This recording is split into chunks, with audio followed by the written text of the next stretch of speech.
Ready for the dictation? Start.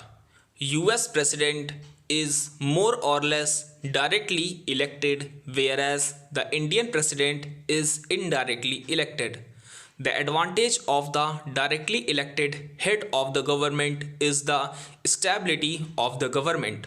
Unlike Indian Prime Minister, American President is not overpowered by the compulsions of coalition politics.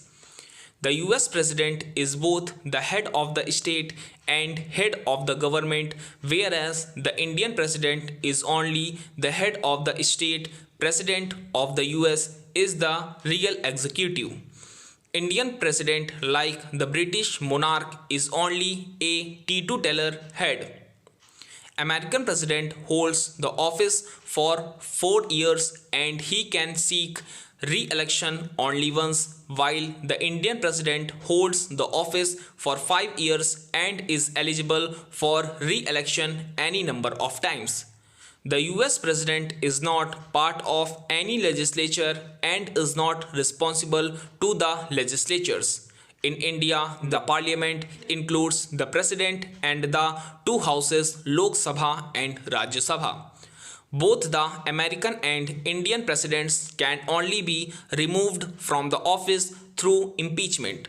In India, either house can initiate impeachment proceedings against the president and with the concurrence of the other house can impeach the president.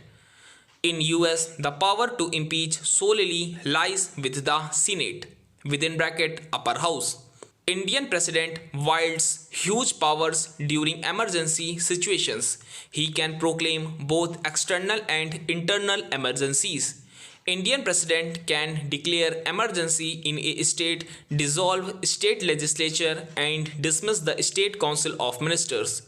During financial emergency, he has the power to reduce the salaries of all the government officials, including that of the Supreme Court and High Court judges.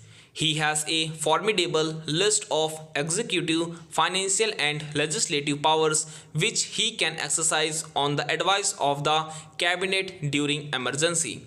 The Indian President needs to act as per the advice of the Council of Ministers while discharging his duties.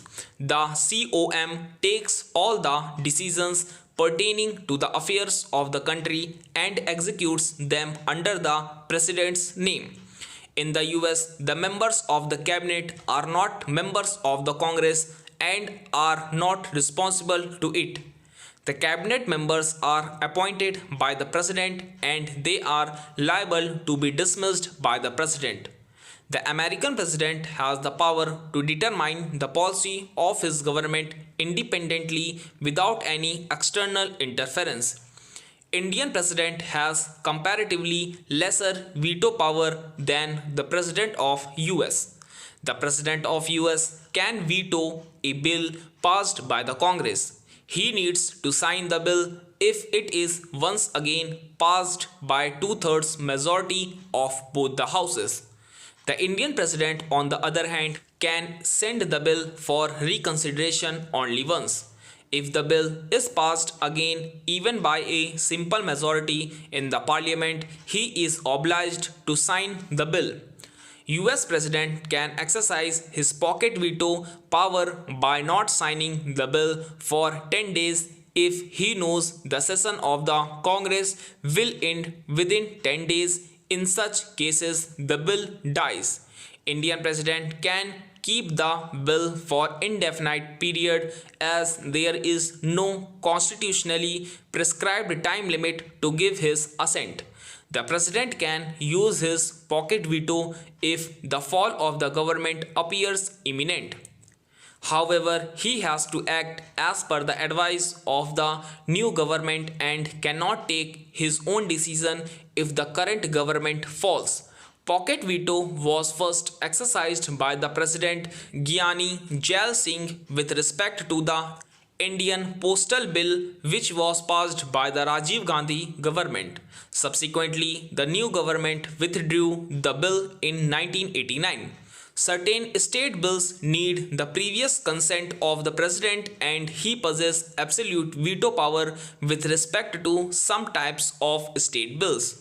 The US president does not have such powers.